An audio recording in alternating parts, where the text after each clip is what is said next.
afi adonenu Yeshua Masiah. Berkatilah kami oleh firman-Mu. Kami sangat mengharapkan Roh Kudus-Mu hadir di tengah-tengah kami, menenggelamkan kami di dalam Roh-Mu ya Bapa. Biarlah kami berjalan dengan kekuatan kasih karunia-Mu di dalam tuntunan Roh-Mu yang baik. Bemasiah Yeshua adonenu. Haleluya. Amin. Silakan duduk kembali sesuai dengan topik yang disepakati, itu dengan judul dipimpin oleh Roh. Ya. Roh siapa? Dalam kitab suci ditulis Ruach Ha-Elohim. Jadi Roh Kudus yang memimpin kita adalah Roh Bapa di surga. Roh Bapa di surga itu kita terima karena mempercayai anaknya dan bersekutu dengan anaknya, tetap di dalam dia seperti ranting yang melekat pada pokoknya. Kalau kita tidak melekat dengan putranya, maka Roh Kudus tidak akan bekerja. Karena Roh Kudus akan bekerja pada orang-orang yang hidupnya melekat dan tetap melekat bersama dengan Yeshua. Tujuan utamanya adalah untuk memuliakan Bapa dengan buah-buah yang dihasilkan. Bukan hanya dengan nyanyian, bukan hanya kata-kata sanjungan yang indah, tapi dengan perbuatan yang baik. Seperti yang diucapkan di dalam kitab Matius, dengan perbuatan-perbuatanmu itulah Bapamu yang di surga dipermuliakan. Dengan perbuatan seperti apa? Dengan perbuatan-perbuatan yang sesuai dengan tuntunan Rohnya. Rohnya akan menuntun sampai kita berhasil menghasilkan buah. Mungkin tidak sekaligus. Saya pernah menanam pohon anggur, itu hanya berbuah satu tandan. Hanya satu tandan saja. Beberapa tahun, dan saya berusaha untuk membuat pohon itu berbuah banyak. Tetapi karena saya bukan seorang pengusaha anggur yang baik, maka hasilnya ya segitu aja. Nah, sekali waktu kami merayakan Natal, saya punya pohon cemara tingginya setinggi atap gereja ini. Cemara Norfolk namanya. Itu bagus sekali, dan cemara itu saya ingin tebang, tetapi saya tidak akan buang langsung. Jadi saya tebang, saya buat pohon Natal tertinggi yang pernah saya lihat. Jadi sampai puncak pohon Natal itu menyentuh atap gereja. Waktu gerejanya belum ada plafon, jadi sampai tinggi sekali, besar. Jadi saya tebang pohon itu. Dan itulah terakhir kali kami merayakan Natal. Saya lupa tahun berapa ya.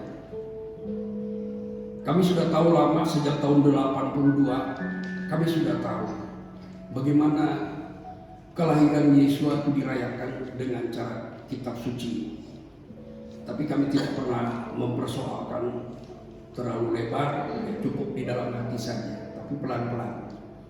Tahun berikutnya saya sepertinya hari Natal itu tidak ada hiasan lagi, tidak ada pohon Natal, tidak ada acara-acara Natal seperti biasa. Yang kami lakukan hanya perjamuan kudus. Nah, di perjamuan kudus itu hari raya Natal dirayakan dengan cara yang berbeda. Jadi pohon anggur yang tidak pernah berbuah itu saya bawa masuk ke dalam gereja. Saya hias. Hanya ada setandan buah anggur, ya. Lalu saya pikir saya mau beli anggur satu peti.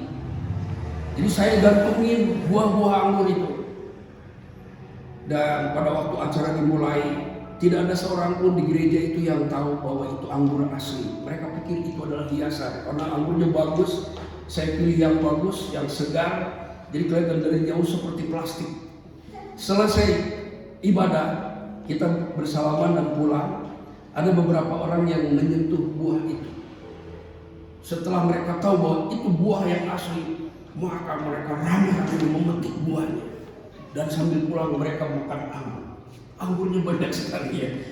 Di pohon anggur itu saya taruh di pot. Ya, saya jaga dengan kokoh supaya jangan rubuh karena itu satu peti ya. Ini orang, saya melihat suasana Natal hari itu berbeda. Karena semua pulang memetik buah anggur sambil ketawa-ketawa dan meriah gitu ya. Ya sebenarnya hanya lucu-lucuan, tetapi saya mendapatkan hikmat dari itu. Ketika kita menemukan buah, kita merasa sukacita karena menemukan buah. Demikian juga Rasul Paulus mengatakan, kalau kami datang ke kotamu, kami ingin menemukan buah di dalam hidupmu, katanya. Itulah yang membuat kami bersukacita sebagai rasul. Demikian juga Bapa di surga akan dipermuliakan dengan adanya buah-buah. Bagaimanapun buah itu dihasilkan, ya selalu menggembirakan. Tetapi buah-buah yang dihasilkan dari roh siapa? Roh kita. Roh kita harus menghasilkan buah dalam bentuk perbuatan yang nyata. Dan di kitab suci ditulis beberapa buah saja. Tetapi dalam bahasa Inggris ditulis dengan kata yang tunggal, fruit, bukan fruits ya, tapi ditulis fruit, fruit of the spirit gitu. Saya mulai bertanya-tanya kenapa ditulisnya dengan kata yang tunggal ya. Tidak kenapa sedangkan di terjemahan Indonesia itu buah-buah roh. Tapi kalau di dalam bahasa Inggris tidak, ditulis buah roh.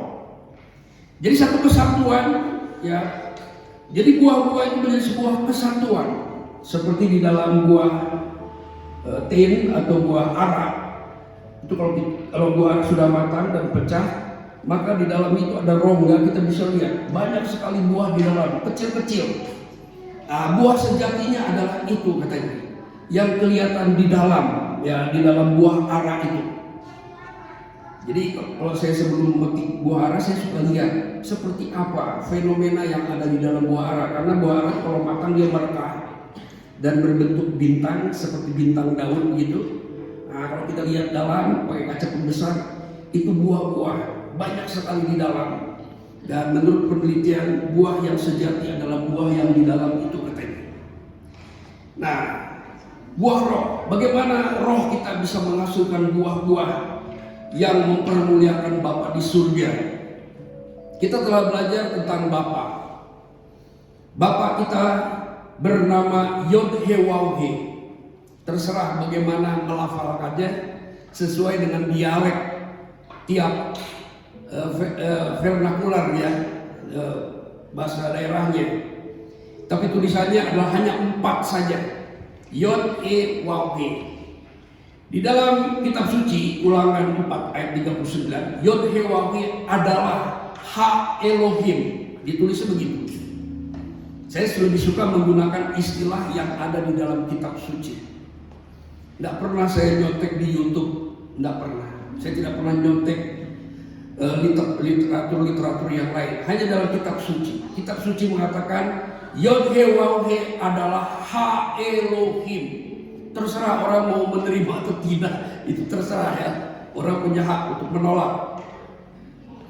Ha Elohim ini oleh Yesaya disebut Bapa kami.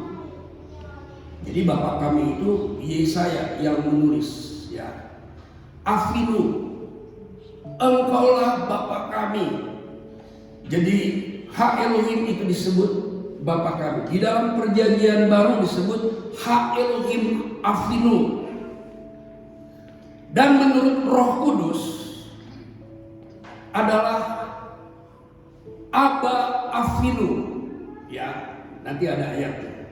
Roh Kudus itu menyebutnya Aba Afinu. Terserah kita mau pakai istilah siapa ya. Tapi tersedia di dalam kitab suci istilah-istilah untuk menyapa dengan kasih dan penghormatan kepada Bapa. Orang Yahudi memanggilnya Adonai, ya. Orang Yahudi ada yang memanggil Hashem. Itu sapaan untuk menghormati, bukan untuk mengganti nama. Tidak ada. Tidak ada satupun orang Yahudi ingin mengganti nama Tuhannya, tidak ada. Jadi kalau ada yang mengajarkan, oh itu namanya diganti, oh itu salah mengerti, ya, salah mengerti. Tidak ada orang Yahudi ingin mengganti nama Tuhannya. Di seluruh dunia tidak pernah ada satu bangsa mengganti nama Tuhannya, tidak ada. Namanya tetap seperti itu. Tetapi sapaan untuk menghormatinya bermacam-macam. Ada Adonai, ada Hakadosh Baruhu, ada Borei Olam. Itu sapaan-sapaan untuk menghormati sebagai ungkapan kasih mereka kepada Bapa di surga. Tetapi Bapa di surga ketika datang menyatakan diri dan menyatakan namanya, Dia menulis dengan 4 huruf saja. Dan Ha-Elohim inilah yang menjanjikan rohnya untuk diberikan kepada umatnya.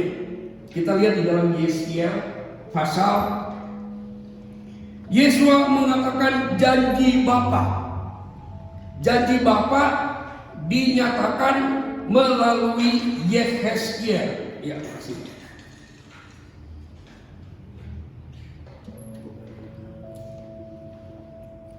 Yeskiel 36. Aku akan menguduskan namaku yang besar. Tujuan Bapa di surga memberikan Roh Kudusnya adalah untuk menguduskan namanya yang besar. Dia menguduskan dirinya sendiri dengan tingkat kekudusan yang setara dengan kemuliaannya, dengan kekudusannya. Manusia bisa menguduskan nama Tuhan, tetapi tingkat kekudusannya tidak sama dengan kualitas kekudusan yang Tuhan lakukan bagi dirinya sendiri. Jadi Bapa yang mulia itu menguduskan dirinya. Di dalam Keluaran 15, di situ ada kalimat, Engkau mulia karena kekudusanmu. Engkau mulia karena kekudusanmu. Itu nyanyian Musa yang pertama. Engkau mulia karena kekudusan. Jadi Bapa mempermuliakan dirinya dengan menguduskan namanya yang besar. Dikuduskan di dalam kebenaran standar Bapa sendiri, bukan standar manusia. Manusia berupaya untuk menguduskan nama Tuhan. Tapi sadarilah, seberapapun kita ingin menguduskan namanya, apa yang kita lakukan itu tidak bisa melebihi kualitas yang Bapa punya untuk menguduskan dirinya. Ini tujuan yang pertama. Kenapa harus dikuduskan? Karena telah dicemarkan di antara bangsa-bangsa. Dicemarkan oleh apa? Dicemarkan oleh perbuatan-perbuatan yang salah. Dicemarkan oleh pelanggaran-pelanggaran. Dicemarkan oleh kesalahpahaman manusia. Banyak sekali tindakan manusia yang membuat nama Bapa yang kudus itu dicemarkan. Dicemarkan di tengah-tengah bangsa-bangsa. Bahkan di sini telah engkau najiskan. Nama yang kudus dan mulia itu dinajiskan oleh perilaku yang jahat. Dan bangsa-bangsa itu, kita bangsa-bangsa, bukan Israel, bahasa Ibrani, Goyim itu akan mengetahui bahwa akulah Yod-Heh-Waw-Heh. Demikianlah firman Adonai Yahweh, ya Adonai Yahweh. Dalam bahasa itu bilang Ha-Adon Yahweh. Jadi Bapak Yahweh juga bisa dipanggil Ha-Adon di dalam teks Ibrani.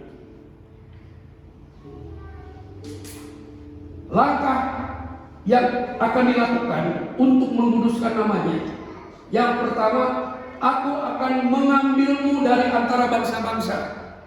Salah satu tindakan untuk menguduskan namanya adalah membawa orang Israel yang terserak di seluruh bumi itu kembali Kembalinya dengan apa? Dengan pemberitaan Injil.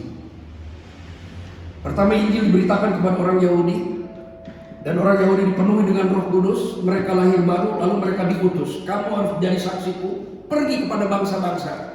Kenapa orang Yahudi harus pergi kepada bangsa-bangsa?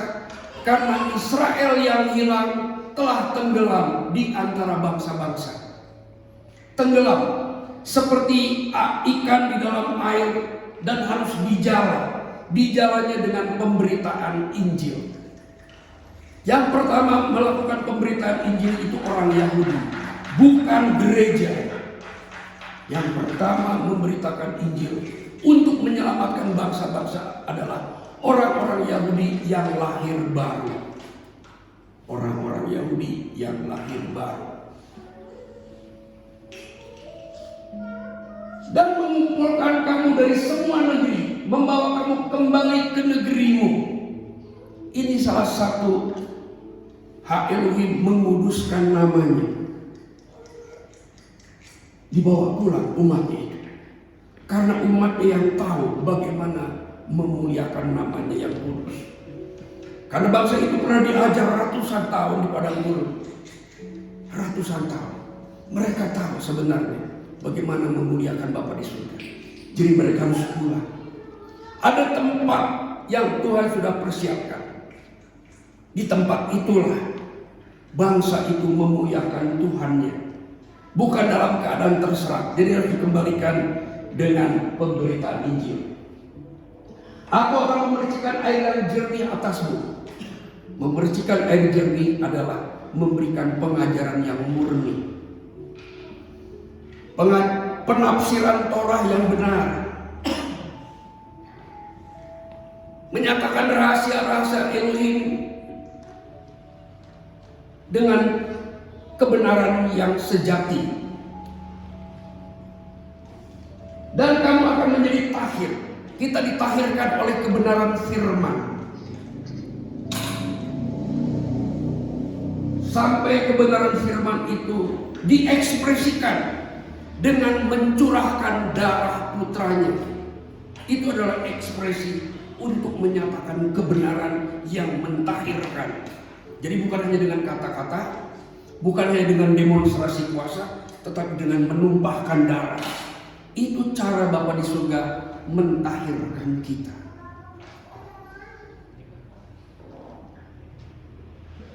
Dan kamu akan menjadi tahir. Aku akan membersihkan kamu dari segala kenajisanmu. Aku akan memberikan hati yang baru. Nah, hati yang baru adalah hati di mana rohnya menjadi aktif, hidup, dan bisa merespon hak Elohim yang adalah roh. Ya. Selain katakan barang siapa menyembah dia harus menyembah dalam roh. Menyembah dalam roh itu harus dengan hati yang baru. Bagaimana hati yang baru itu diciptakan? Yesua sendiri berkata kepada Nikodemus, seperti Musa meninggikan ular di padang gurun, maka anak manusia akan ditinggikan barang siapa percaya. Dia akan beroleh hidup yang kekal, dimulai dari hati yang baru. Hidup yang kekal dimulai dari hati yang baru. Yesua berkata kepada Nikodemus, kamu harus dilahirkan baru. Caranya bagaimana katanya? Caranya kau percaya ketika anak manusia ditinggikan. Anak manusia itu siapa? Anak manusia itu adalah Mesias. Mesias Yahweh. Mesias Yahweh adalah istilah yang diucapkan oleh Rabi Simeon di dalam Lukas pasal 2. Di situ ada kata Mesias Yahweh. Tetapi oleh lembaga Alkitab diterjemahkan menjadi kabul istilah itu. Tapi kalau kita cermati secara dalam, tidak kabul-kabul juga sebenarnya. Tapi setelah kita membaca bahasa Ibrani, barulah mengerti bahwa Yeshua adalah Mesias Yahweh, bukan Yahweh. Itu menurut Simeon. Dan Simeon menggendong bayi itu. Dan dia berkata, sekarang aku mati juga gak apa-apa, karena aku telah melihat Mesias Yahweh.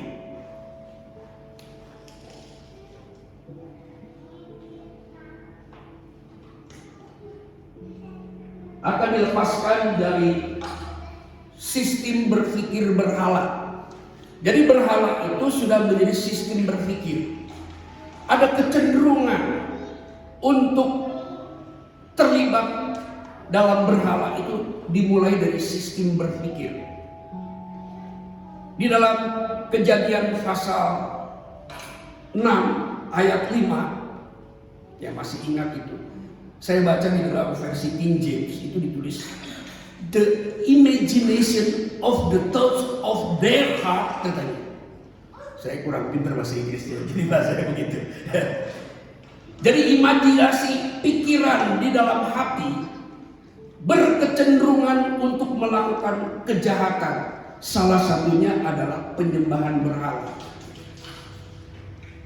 Kecenderungan seperti itu sudah ada dan sudah dipelajari sejak kitab Kejadian pasal 6 ayat 5. Atas dasar itulah Bapa di surga ingin menghukum dunia, karena dunia punya kecenderungan hati yang membuahkan buah-buah yang jahat.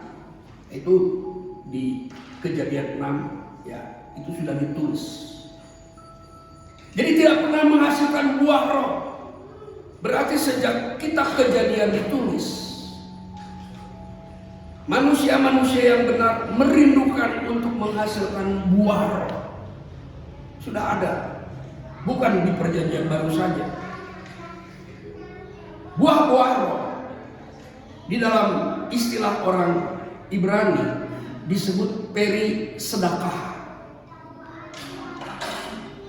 The fruit of righteousness.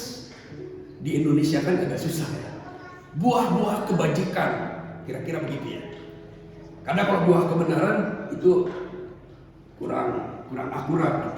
Jadi buah-buah kebajikan, sebuah perilaku yang bisa membangun orang lain. Nah, di sini juga aku akan menaruh roh yang baru di dalam kamu. Ketika kita lahir kita punya roh, tapi rohnya itu mati karena dosa. Mati dalam arti tidak aktif, tidak mampu merespon hak Elohim itu dengan benar. Mati ya, pasif. Ya. Ketika percaya kepada Yesua, maka diberi roh yang baru. Diperbaharui rohnya. Jadi roh yang baru itu bukan diganti dengan roh yang lain yang apa dicabut, bukan seperti itu. Roh yang sudah ada itu diberdayakan, menjadi aktif dan punya kemampuan untuk merespon secara spiritual terhadap roh Elohim.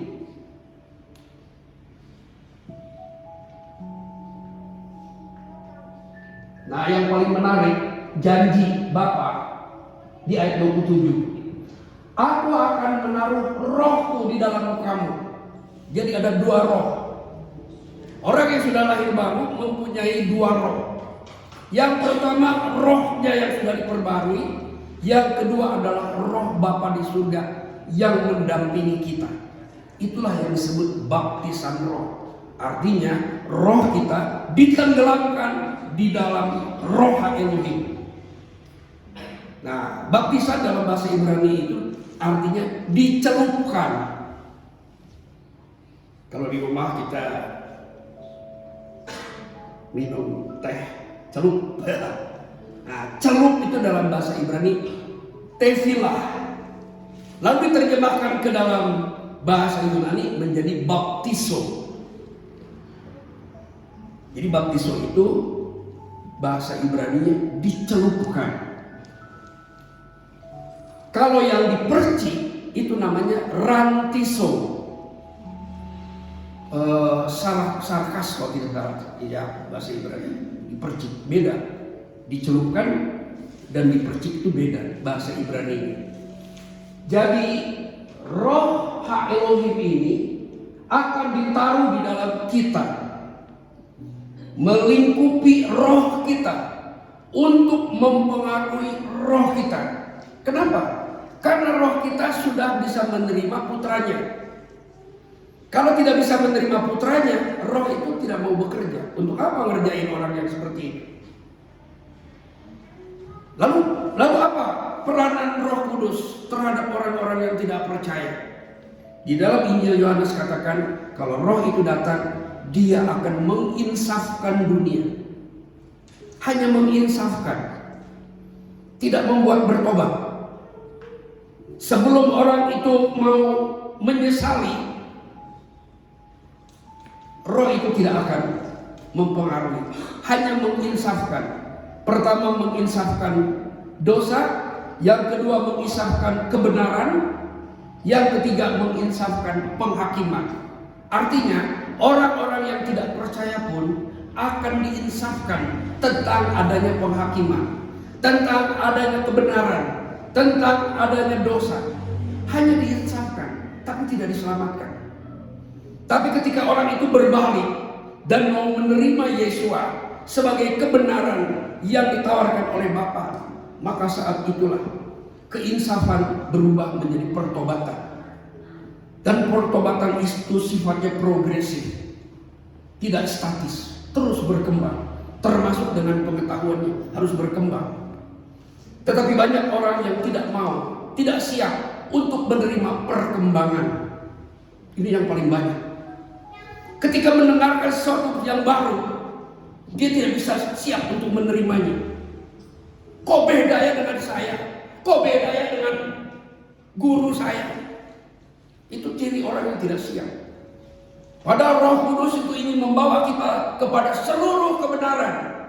Artinya kita akan dibawa ke dalam sebuah gelombang yang dahsyat untuk mengenal Dia secara progresif. Ada orang yang merasa nyaman dengan pengetahuan yang ada. Cukup segini aja, gak usah lah tambah-tambah yang itu. Ya kalau yang tidak benar boleh saja, gak perlu ditambah. Tapi kalau yang benar bagaimana? Jadi kita harus percaya adanya progressive revelation. Progressive revelation itu sudah berlangsung sejak di padang gurun. Tidak semua menangkap realita itu.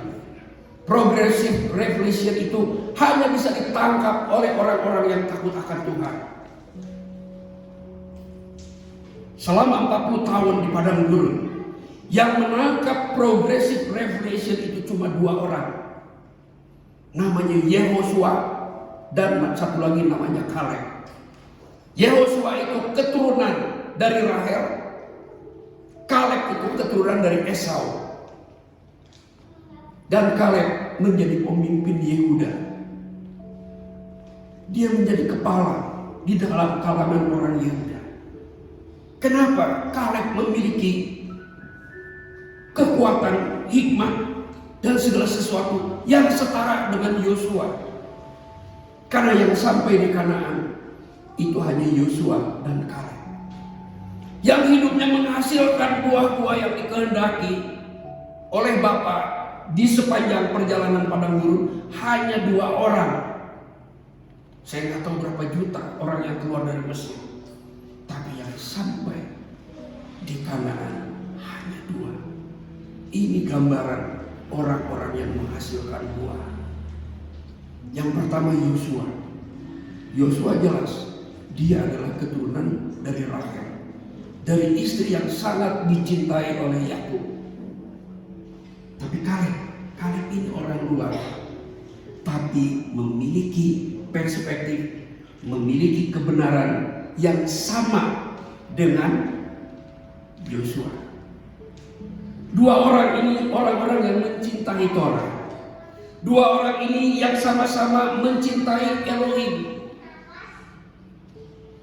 mencintai Yod-Heh-Waw-He, mencintai Bapa di surga. Sehingga Bapak sendiri yang mengatakan, hanya 2 orang yang aku lihat, hatinya berbeda. Hati dimulai dari hati. Cara berpikir hati. The imagination of the thoughts of our heart. Dimulai dari hati. Nah, pemikiran semacam ini dalam bahasa Ibrani disebut mahsefot. Mahsefot adalah aktivitas di dalam pikiran hati, termasuk di dalam pikirannya juga, yang berkaitan dengan informasi yang dia terima.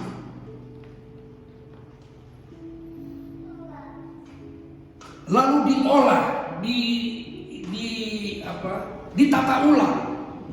Ya, ditata ulang di dalam berpikir itu untuk menghasilkan sesuatu yang positif.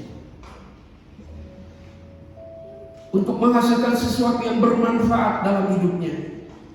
Dan terutama bagi orang-orang yang dalam Tuhan, menghasilkan sesuatu yang memuliakan Bapa di surga.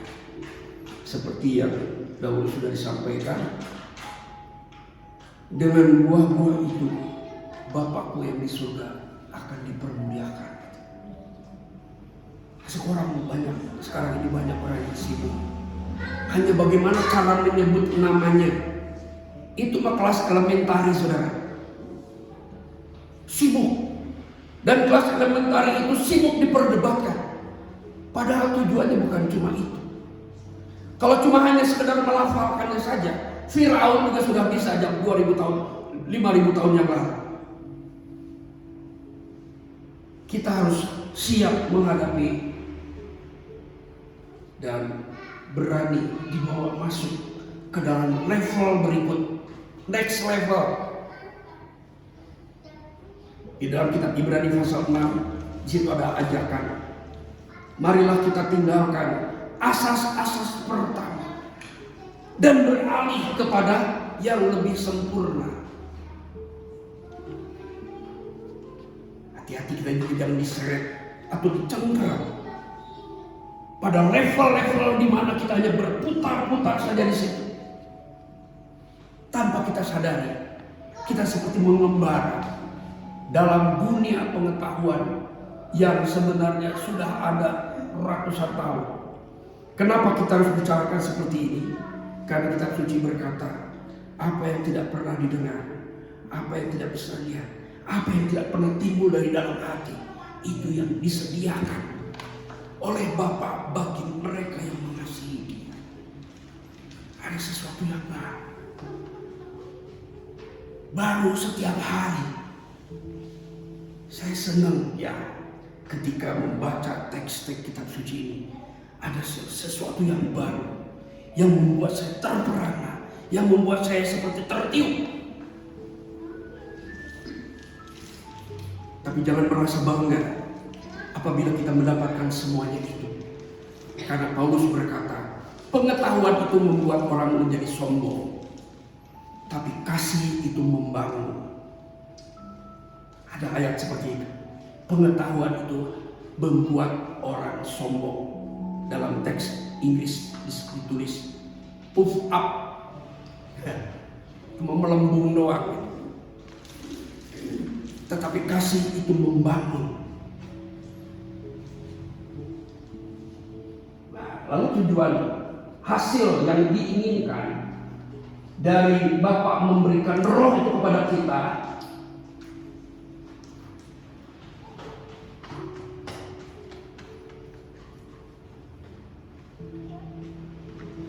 masalah kesejahteraan hidup. Ya, tinggal di negeri ini bagi Israel ya, bagi pemulihan Israel, ini ayat ditujukan untuk Israel. Janji ini pertama kali disampaikan kepada Israel. Nanti berikutnya tentang bangsa-bangsa. Kamu akan merasa mual kalau dalam bahasa yang lain. Kamu akan teringat kembali dengan kelakuan-kelakuan yang jahat, perbuatan yang tidak baik. Kamu merasa jijik menurut pandanganmu sendiri karena kesalahan-kesalahan dan kekejian. Artinya mengalami tingkat penyesalan yang sangat mendalam tentang apa yang telah diperbuat. Ada satu ayat menarik di ayat 27 kalau turunkan sedikit. Ya, contoh.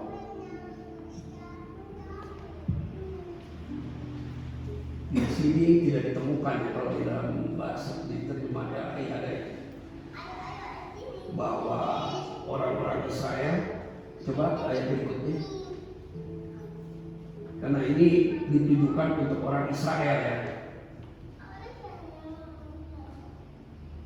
Terus ke bawah.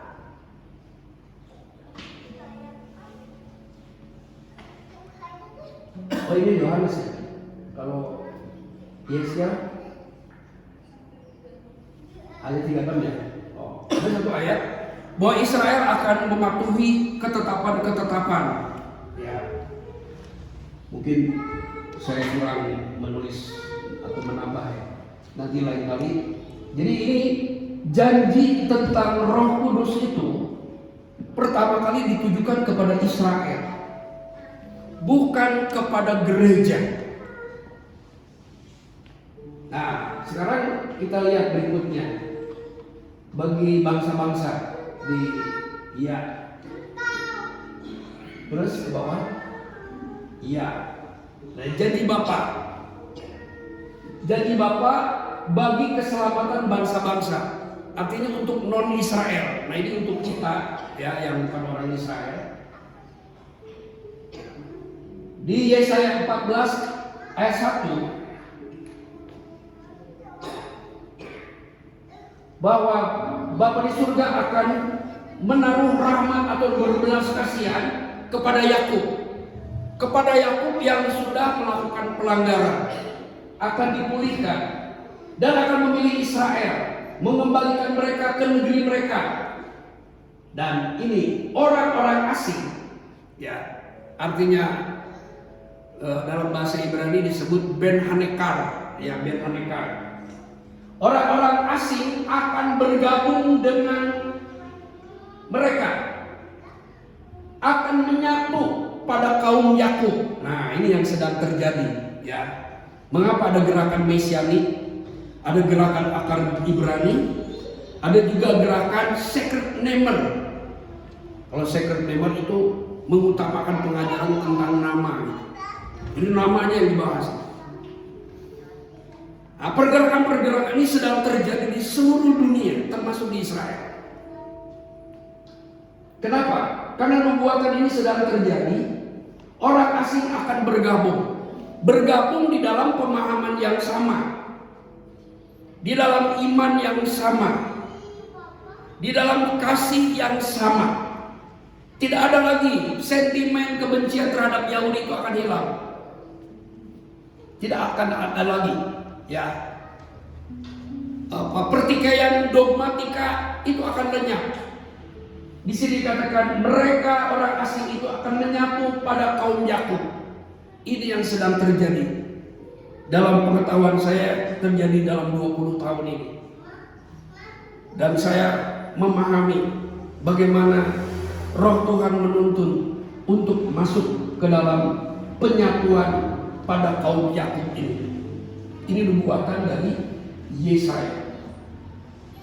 Lalu ada janji yang berikut, janji dari Hosea, di mana dikatakan kamu bukan umatku, akan disebut anak-anak yang maha tinggi. Artinya keselamatan terbuka bagi bangsa-bangsa lain, bukan hanya untuk Israel. Kalau kita lihat gambarannya di dalam kitab Kejadian, yang diselamatkan itu bukan hanya keluarga Nuh, tapi di sana ada binatang-binatang. Binatang-binatang ikut diselamatkan. Saya nggak tahu bagaimana cara Nabi Nuh membujuk binatang-binatang itu untuk masuk ke dalam perahu itu. Tapi faktanya binatang-binatang dan yang lainnya itu terselamatkan dengan keselamatan yang sama seperti yang dimiliki oleh Nabi Nuh.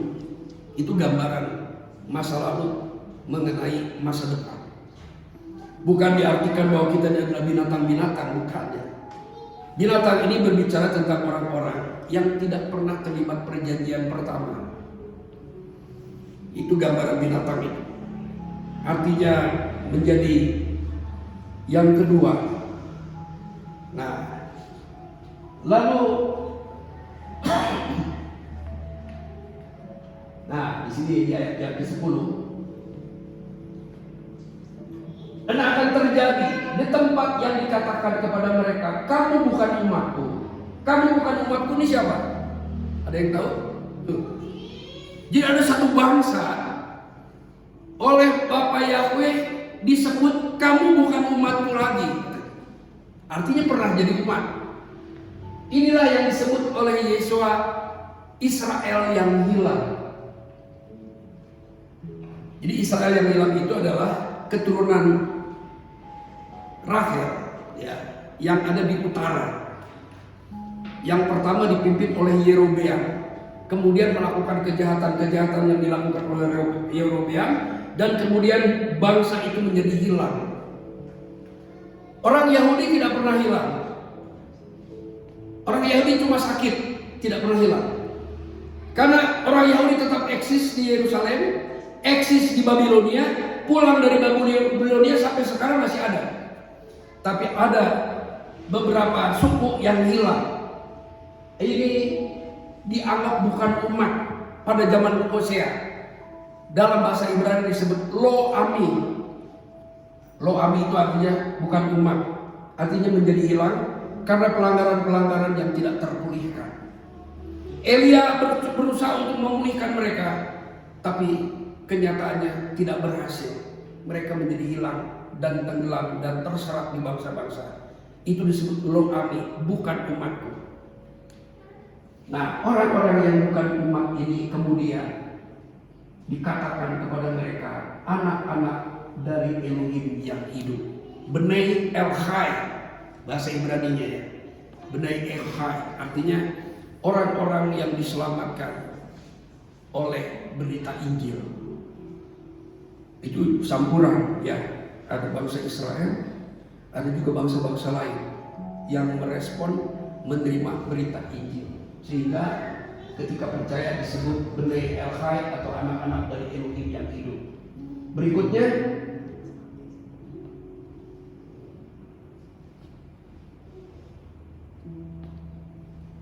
ya, ini dalam kitab Lukas, orang-orang Yahudi yang direkrut menjadi saksi-saksi untuk menyelamatkan yang hilang, untuk menyelamatkan orang-orang yang dikatakan hilang itu.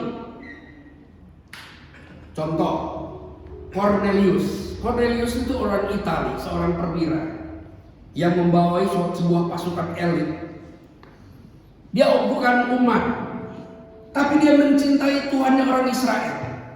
Dia mencintai cara beribadah orang Israel, dan di rumahnya dia beribadah dengan cara Yahudi. Ketika dia sedang berdoa Sakarit, ya kalau tidak salah, atau Minha, datang malaikat. Lalu malaikat itu bilang, kamu panggil Petrus. Maksudnya apa? Kamu bukan orang Yahudi, tapi Bapa di surga dia menganggap kamu layak untuk mendapat bagian keselamatan yang sama seperti yang diterima oleh orang Yahudi. Syaratnya kamu panggil Petrus. Lalu Petrus dipanggil dan Petrus berbicara tentang Yesua. Yesua itu orang Yahudi, Mesias Yahudi. Lalu Petrus bicara tentang Mesias Yesua. Ketika pembicaraan itu berlangsung, tanpa minta, tanpa apa, Roh Kudus langsung turun dan membaptis mereka.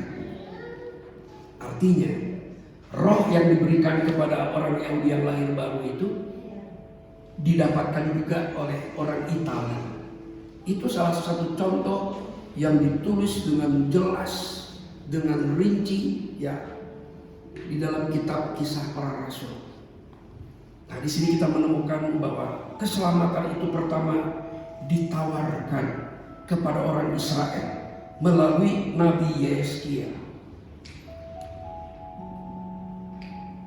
Di dalam ayat yang lain, di bawahnya ada ya, Yesua mengatakan, tinggallah di Yerusalem. kamu akan menerima apa yang dijanjikan oleh Bapakku. Janji kapan? Janji kepada melalui Yesaya bahwa Bapa akan mencurahkan Roh-Nya. Nah, di ayat yang lain ada dikatakan juga di Kisah Rasul 1, kamu akan menerima kuasa kalau Roh Kudus, Roh Elohim itu turun atas kamu, dan kamu akan menjadi saksiku. Saksi bukan hanya kata-kata, saksi bukan hanya demonstrasi kuasa, tapi saksi itu adalah perbuatan-perbuatan yang baik dan benar. Jadi kesaksian itu disampaikan bukan hanya dengan kata-kata, tetapi dengan perbuatan-perbuatan yang benar. Kuasa untuk apa? Dulu saya sebelum mengerti, saya senang sekali dengan ayat itu.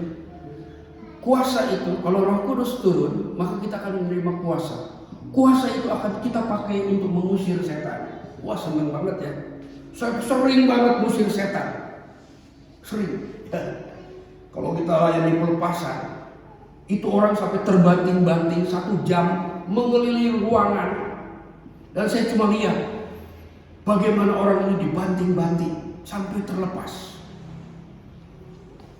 Banyak lagi peristiwa-peristiwa yang saya lihat betapa besar kuasa itu sehingga kita bisa mengendalikan roh-roh jahat. Tapi Yesus berkata, jangan kau bersuka cita karena kau bisa mengendalikan roh-roh itu. Itu pelajaran elementari. Tapi bukan berarti kita abaikan. Itu perlu untuk membantu orang, melepaskan orang. Kadang-kadang tanpa berdoa orang terlepas. Ketika saya sedang berbicara tentang Yesus, itu orang muntah-muntah keluar, mukanya merah, dan dia mulai mengerang. Kenapa aku ini? Kenapa? Tenang aja, kamu lagi dilepasin. Saya bilang. saya nggak mendoakan, saya biarin aja. Biarin Injil itu yang melepaskan dia. Karena Injil itu adalah kuasa Bapa di surga. Berita Injil itulah kuasa untuk menyelamatkan orang itu. Cukup beritakan berita itu saja. Jadi di sini ada kakak saya. Ya udah lama kami keluarga itu suka pelayanan mengusir roh-roh jahat gitu ya. Mengusir setan, seneng banget gitu. Apakah untuk hanya itu? Kami melayani pelayanan kesembuhan. Saya pernah berkunjung kepada di rumah adik saya, di sebelahnya ada yang meninggal. Belum lama itu anak ini meninggal. Saya tidak tahu udah meninggal, benar-benar meninggal atau tidak, tapi sudah kaku badannya. Lalu saya dekati, udah kaku dan semua keluarga udah menangis dan sedang memanggil orang yang mandiin mayat. Lalu saya tanya pada ibunya, ibu, namanya siapa? Saya bilang, ya. Lalu saya berdoa di dalam roh dan saya pegang tangannya lalu saya sebut namanya. Ini anak bangun. Jangan merasa bangga dengan kuasa-kuasa, manifestasi kuasa. Itu baru tahap-tahap awal. Ada tujuan yang lebih besar dari itu. Yesus katakan, jangan kamu bahagia, bersuka cita, karena roh-roh itu takluk kepadamu. Tapi berbahagialah kalau namamu itu tercatat di surga. Itu yang jauh lebih penting daripada mengusir setan, daripada menyembuhkan orang. Ada hal-hal yang lebih besar yang Tuhan ingin lakukan di dalam hidup kita maupun melalui hidup kita. Kuasa untuk apa? Yang pertama, kuasa untuk menguasai diri. Wah, ini pelajaran yang panjang ya. Pelajaran yang panjang. Menguasai keangkuhan kita. Itu harus dikuasai. Paulus berbicara agak sedikit kasar. Kamu harus menyalibkan dagingmu, katanya. Harus mendisiplin emosi ini. Itu dikontrol emosi kita. Kadang-kadang kita sering emosi kita terpicu oleh suatu arus tertentu ya. Wah, kita secara emosional terbawa arus gitu. emosi yang negatif maupun emosi yang positif, ya. Lalu kita menjadi orang yang arogan, ya, orang yang merasa lebih apa gitu. Ada kecenderungan seperti itu. Kenapa? Karena kita masih ada daging. Tetapi orang-orang yang dilahirkan baru, kita akan dibawa ke dalam sebuah pengalaman. Pengalaman hidup baru di mana kita akan dilatih menggunakan kuasa untuk mengontrol diri sendiri. Mengontrol keinginan-keinginan kita. Mengontrol ambisi kita. Ambisi yang tidak sesuai dengan maksud Tuhan. Saya orang yang paling berambisi untuk membangun gereja yang megah. Saya pernah berdoa, Tuhan, saya ingin membangun gereja yang bagus, yang megah, dan banyak orang datang. Kelihatannya doanya bagus gitu. Padahal di dalamnya ada unsur-unsur untuk mengembangkan kesombongan sebagai hamba Tuhan. Dan ketika saya berlutut begitu, saya diangkat tinggi. Tapi saya masih bisa melihat rumah-rumah. Kamu lihat apa? Saya lihat rumah-rumah Tuhan. Tapi ada rumah-rumah yang bagus sekali yang mereka bangun. Menurut kamu rumah-rumah yang bagus itu apa? Ya pasti gereja, Tuhan. Karena saya tahu Engkau sedang memberkati gereja dengan segala kemewahan, kemegahan, dan bangunan-bangunan yang mahal. Di dalam hati saya berbicara, saya juga pengen punya gereja seperti itu gitu. Menurut kamu apa bangunan-bangunan yang megah itu? Itu pasti gereja, Tuhan. Tuhan bilang apa? Bukan, itu kuburan. Saya sebenarnya tidak percaya Tuhan ngomong begitu, saudara. Itu kuburan. Lalu saya renungkan bertahun-tahun, saya nggak tahu berapa tahun. Apa yang maksud Tuhan? Sekali waktu ada pemimpin satu denominasi besar memperlihat gereja-gereja yang indah dalam sebuah buku. Ada 100 gereja terindah di Indonesia. Salah satunya adalah gereja kami. Kata-katanya gereja kami. Terus suara itu muncul lagi. Bukan, itu kuburan. Saya berusaha untuk mengerti apa kalimat itu yang dimaksud. Maksudnya begini, semoga apapun gereja yang dibangun, kalau tidak menghasilkan buah-buah yang memuliakan Bapa, itu adalah kuburan. Satu teguran yang sangat dalam. Saya pikir apa saya mengada-ada dengan pikiran saya. Saya tanya ke beberapa pendeta. Beberapa pendeta berbisik pada saya, emang benar begitu? Sebenarnya benar gitu, jangan benar saya ngomong, saya tak penglihatan. Enggak, itu benar, itu benar. Tapi saya tidak berpikir negatif ya. Saya berpikir positif. Maksudnya, kalau tidak menghasilkan buah, bukan apa-apa. Walaupun mengusir setan, menyembuhkan orang, khotbah di mana-mana, manggil Tuhan, Adonai. Lalu Mesias bilang, siapakah? Aku tidak kenal kamu. Enyahlah dari hadapanku, katanya. Kenapa Yesus sekejam itu di akhir zaman? Bukankah Yesus itu penuh dengan belas kasihan? Semua orang bisa diterima. Sejahat apapun Yesus bisa terima. Tapi hari itu Yesus berkata, aku tidak kenal kamu.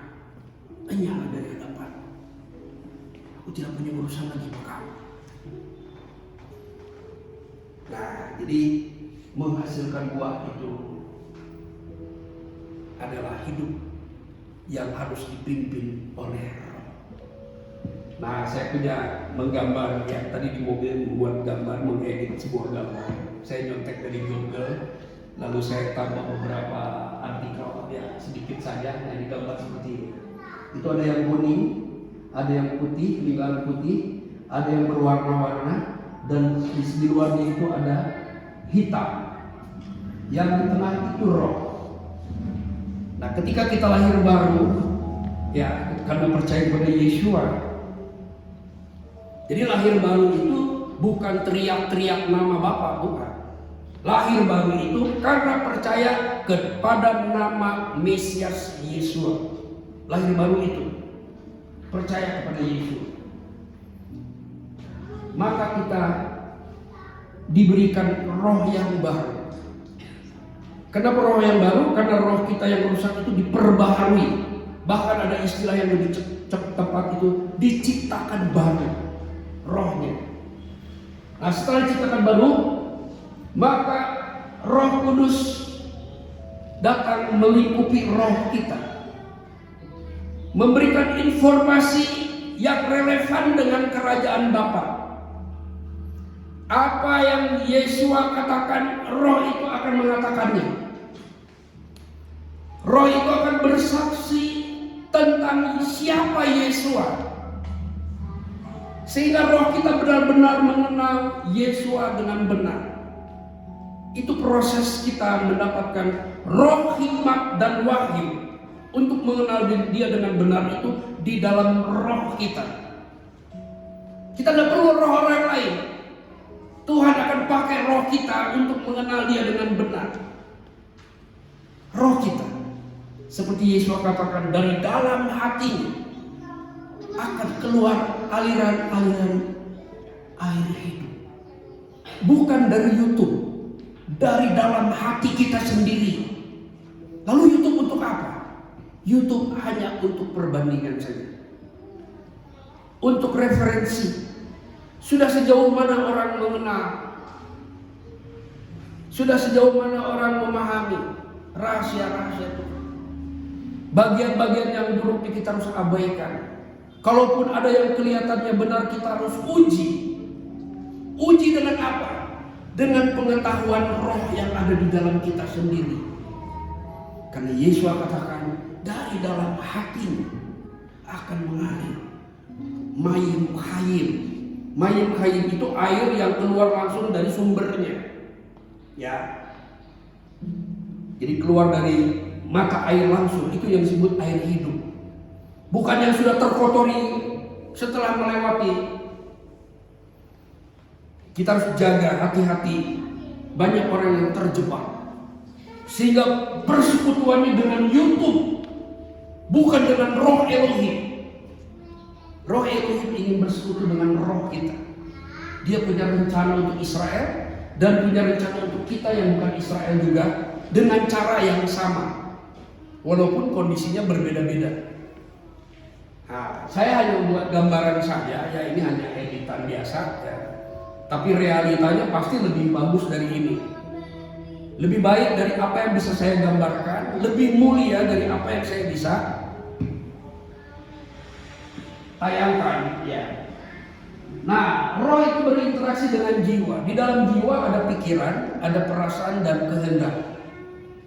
Kehendak, perasaan dan pikiran beroperasi di dalam jiwa. Jiwa kita juga berinteraksi dengan daging kita, dengan tubuh kita. Di dalam tubuh kita ada informasi banyak sekali. Dari mana didapat? Dari serapan informasi yang kita serap dengan indera kita. Kita punya indera yang Tuhan ciptakan untuk menyerap informasi dari luar, dari dunia yang hitam. Itu mudah sekali kita menyerap. Dan inilah yang terjadi dalam perjalanan sejarah manusia, di mana jiwa kita banyak menyerap dari unsur-unsur dunia. Ada dunia yang luas, ada dunia kita sendiri. Nah, informasi itu kita serap dan kita olah dengan pikiran kita sampai menjadi sebuah imajinasi menurut versi kita. Lalu kita implementasikan dalam hidup kita sehari-hari. Ini gambaran sederhana aja ya. Karena Roh Kudus bekerja jauh lebih baik dari apa yang bisa kita utarakan. Nah, tetapi orang-orang yang mengenal Yesua, ya, dia akan tahu informasi yang berasal dari Bapa. Ya, yang mengenal dan belajar tentang Yesua, mempercayai Yesua, mempunyai kesaksian tentang Yesua, Kesaksian tentang Yesua itu disebut edut. Yesua, edut namanya ya. Artinya tentang diri Yesua. Yesua pernah bilang begini, marilah kepadaku, belajarlah kepadaku. Kalau kita lihat dalam bahasa Inggris dikatakan begini, learn of me. Ya, mungkin kita bisa mendefinisikan lebih bagus ya. Learn of me, belajarlah tentang diriku.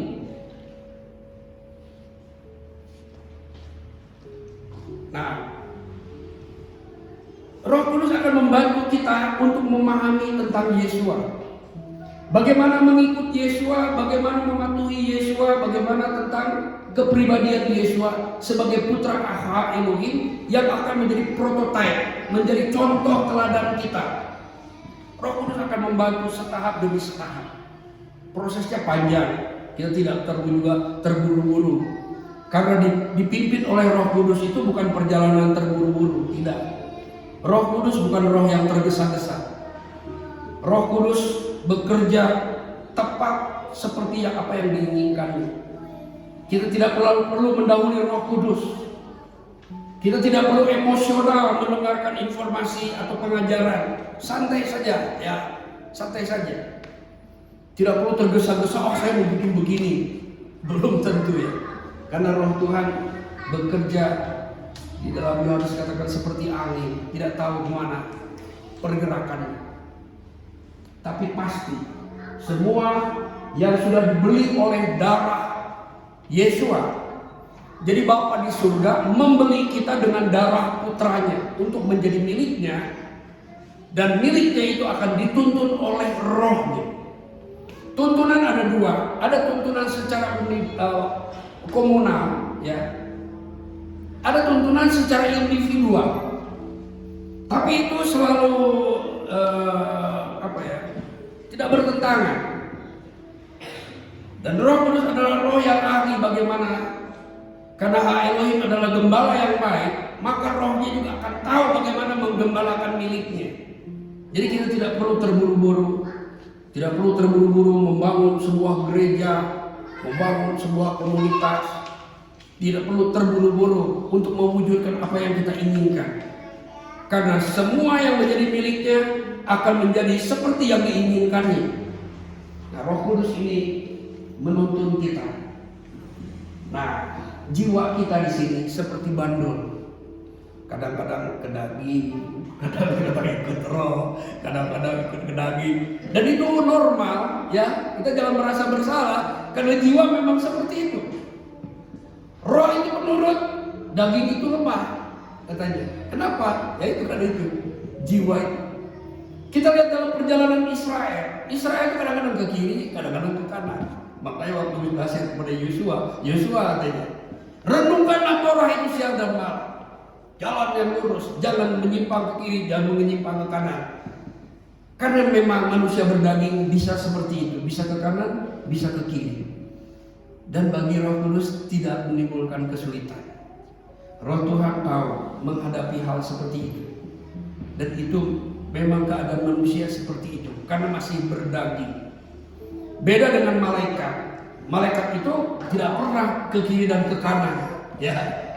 Kalau instruksinya ke sana ya ke sana. Kalau dia berontak 100% dan menjadi iblis gitu, menjadi satan. Tapi kita yang berdaging ini bisa ke kiri dan ke kanan. Kita punya kehendak bebas untuk menentukan pilihan kita. Tapi bagi orang yang mencintai Tuhan, ya,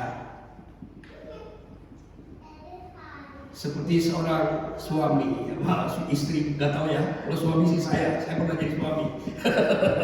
Ya, di masa-masa muda saya sering tertarik kepada wanita lain. Tapi ketika tertarik itu saya mulai memikirkan istri saya. Dan saya tetapkan hati saya harus setia kepada istri saya. Setiap saya terganggu, saya selalu berpikir saya harus setia pada istri saya. Dialah yang selalu mendampingi saya, menyediakan makanan minuman. Sedangkan yang lain walaupun dia cantik, belum tentu dia bisa melakukan apa yang dia bisa lakukan. Saya berusaha selalu. Saya jaga, saya pelihara diri saya selalu seperti itu. Tapi saya tahu bahwa jiwa saya kadang-kadang ke kiri, kadang-kadang ke kanan. Ya, itu kadang-kadang ke kiri dan ke kanan. Memang jiwa begitu. Kadang-kadang memikirkan daging, kadang-kadang memikirkan roh. Tapi Alkitab katakan, orang yang hidup di dalam roh akan memikirkan hal-hal yang dari roh. Artinya kecenderungannya akan ke situ. Orang yang sudah lahir baru punya kecenderungan untuk memikirkan hal-hal yang berasal dari Roh Kudus. Jadi jiwa itu kadang-kadang seperti itu, ya. Lama-lama akan terlatih. Bagi kita yang mengasihi Dia, kita akan dilatih terus sampai benar-benar jiwa itu sepenuhnya. Sehingga genaplah seperti yang dikatakan, kasihlah Yahweh dengan segenap jiwamu, dengan segenap hatimu, dengan segenap pengertianmu, dan dengan segenap kekuatanmu. Itu akan tercapai. Tapi prosesnya seperti itu. Pertama ke kiri, ke kanan. Kadang-kadang kita nurut sama daging kita, kadang-kadang nurut sama roh kita, ya. Dan itu normal sebenarnya. Tapi Roh Tuhan akan membantu, akan menolong, akan membimbing orang-orang yang benar-benar mengasihi Tuhan. Dan akan terus didewasakan. Kasih karunia-Nya akan bertumbuh terus. Itu dituntun oleh Roh Kudus. Bukan dituntun oleh komunal. Bukan dituntun oleh orang lagi tren ini, kita ikut gitu. Enggak begitu. Roh Tuhan enggak bekerja begitu. Ya. Benar-benar setiap individu berbeda dan Roh Kudus tahu menangani setiap orang. Bagaimana Dia menuntun untuk menghasilkan buah bagi kemuliaan Bapa. Roh Kudus itu siapa? Roh Kudus itu adalah Roh Bapa. Waktu Yesua bangkit, Yesua adalah manusia roh, ya, yang menghidupkan. Lalu Dia mengembuskan rohnya kepada murid-muridnya. Terimalah Roh Kudus. Lalu pada hari ke-40, Yesua bilang, Roh Kudus, Roh Bapa akan turun atas kamu. Apakah roh dari Yesua ini tidak cukup? Sehingga hari Pentakosta harus turunkan roh lagi. Itu untuk mengajarkan bahwa kita semua akan diberi roh yang berasal dari Bapa. Di dalam Roma 8 disebutnya Ruach Ha-Elohim. Bukan roh Elohim, kan? Ruach Ha-Elohim. Jadi Ha-Elohim itu bukan perjanjian lama, enggak, saudara. Saya banyak menemukan Ha-Elohim itu di perjanjian baru dalam teks Ibrani. Banyak orang yang tidak percaya. Banyak orang tidak percaya. Mana ada Ha-Elohim katanya. Enggak apa-apa. Orang tidak percaya itu enggak ada apa-apa ya. Jangan terganggu. Biasa aja gitu. Nanti juga kalau baca kitab suci Ibrani, pasti dia akan menemukan ratusan kata Ha-Elohim. Dan Roh Kudus itu adalah Roh Ha-Elohim. Roh Bapa. Inilah yang disebut menyembah dalam roh. Artinya berbakti untuk memuliakan Bapa dituntunnya oleh roh. Bukan dituntun oleh sistem. Sistem memang diberi tugas untuk menuntun. Tetapi tidak semua sistem bisa menuntun secara serentak setiap individu. Itu hanya tuntunan yang bersifat umum.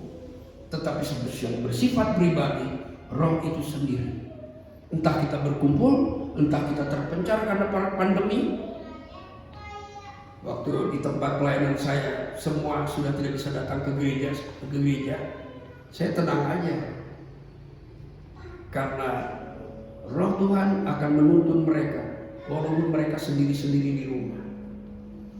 Bagi Roh Kudus, pandemi sehebat apapun tidak akan menghalangi tuntunannya. Dia sanggup menuntun setiap individu untuk tetap bertumbuh menjadi dewasa. Dan waktu itu saya mulai berpikir, saya ingin tahu kalau pandemi ini berhenti akan seperti apa jiwa-jiwa ini. Mulailah berdatangan, belum lama Paskah kemarin mereka memutuskan kami datang Om.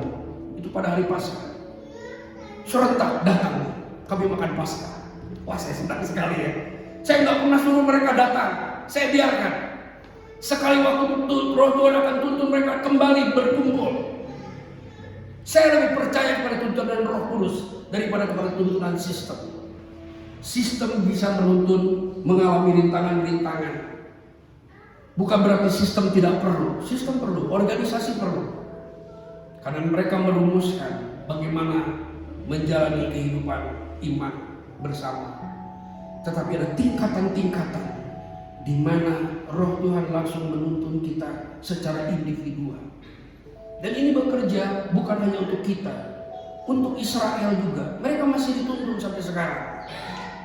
Orang yang tidak percaya pun Roh Kudus bekerja di mereka. Jangan kira hanya bekerja pada orang percaya. Orang yang belum bisa menerima Yesus itu Roh Kudus masih bekerja untuk menolong mereka bisa mempercayai Yesus. Karena mempercayai Yesus butuh pertolongan Roh Kudus juga. Ya. Kenapa begitu? Karena ada ayat begini. Tidak ada seorang pun yang datang kepadaku kalau tidak ditarik oleh Bapakku. Pernah baca ayat itu di dalam Yohanes? Saya lupa, ayatnya berapa ya. Tapi ada kalimat itu. Tidak ada seorang pun yang datang kepadaku kalau tidak ditarik oleh Bapakku. Bahasanya begitu. Jadi orang-orang yang belum bisa menerima juga sedang dibujuk untuk bisa menerima Yesus. Di Israel, di mana-mana pun sedang terjadi. Dan sekarang adalah puncak tuntunan, ya.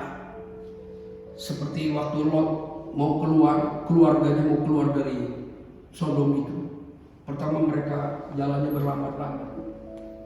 Akhirnya karena waktu ini begitu mendesak, karena ada waktu yang tidak bisa dihindari, maka malaikat itu menarik paksa keluarga Lot untuk keluar dari tempat itu. Di akhir zaman ini ada tindakan untuk penarikan paksa bagi orang-orang yang lamban.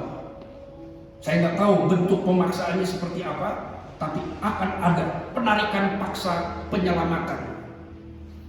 Tapi di tengah-tengah penarikan paksa itu, kalau ada orang yang masih mau menoleh seperti istri Lot, itu salah sendiri. Ya. Jadi ketika Roh Tuhan menuntun, kita harus memberi diri kita dituntun. Ada ayat seperti itu. Berilah dirimu dipimpin oleh Roh Kudus. Itu adalah Galatia 5. Nah, di sini kita bisa lihat ayat yang ke-8 ya.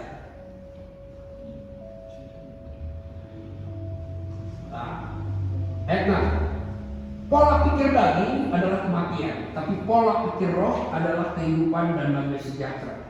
Jadi dimulai dengan pola berpikir, mahsefot bahasa Ibraninya ya, atau jalan pikiran, the way of thinkingnya itu akan di stir up oleh Roh Kudus, ya. Roh Kudus akan membantu. Mereka yang dalam daging tidak mungkin berkenan kepada hak Elohim, ya. Kamu tidak hidup dalam daging. Jadi dijelaskan bahwa kita yang percaya pada Yesus sudah tidak hidup dalam daging. Artinya daging itu bisa dikontrol. Dagingnya masih ada, tapi motionnya ya, atau kendali dari dosa yang ada dalam daging itu bisa dilawan. Tergantung kita mau melawannya atau tidak. Itu ya. Itu tergantung kita. Kita mau melawannya atau tidak. Sama seperti Daud menghadapi Goliat. Semua orang tidak ada yang berani melawan. Tapi Daud menawarkan diri untuk melawan dan mengalahkannya. Dia menawarkan diri. Biarlah aku saja Tuhan untuk menghadapinya, katanya. Dia mempunyai inisiatif untuk melawan tantangan itu. Nah, itu dimulai dari kenapa? Karena Daud mengenal Elohim. Ketika dia menggembalakan domba, dia banyak memikirkan tentang bagaimana Tuhan menggembalakan hidup Israel. Jadi ketika dia menghadapi Goliat, dia datang ke sana bukan keinginan sendiri, tapi disuruh oleh ayahnya. Sampai di situ dia melihat satu tantangan yang besar yang tidak bisa dilawan oleh banyak orang, termasuk Raja Saul. Lalu dia menawarkan diri kepada Raja Saul, biarkan aku ini ya Tuhan, katanya. Aku pernah mengalahkan beruang, aku pernah mengalahkan singa, aku juga akan mengalahkan ini. Artinya ada pengalaman di masa lalu. Dia menawarkan diri berdasarkan pemahaman di masa pengalamannya bersama dengan Tuhan. Dia tahu Sebagaimana Tuhan telah menyertai ketika aku menghadapi beruang, ketika menghadapi singa, sekarang aku menghadapi. Sama ketiganya, beruang, singa, dan Goliat itu sama. Apanya yang sama? Ada yang tahu? Nggak disunat. Orang Yahudi itu begitu pemikirannya. Sama. Tiga-tiganya adalah makhluk yang tidak bersunat. Artinya kami mempunyai relasi dengan Elohim. Sunat itu sebagai tanda relasi. Maka dihadapilah. Nah, demikian juga kita yang di dalam roh, kita harus punya inisiatif melatih diri kita untuk memberi diri dipimpin.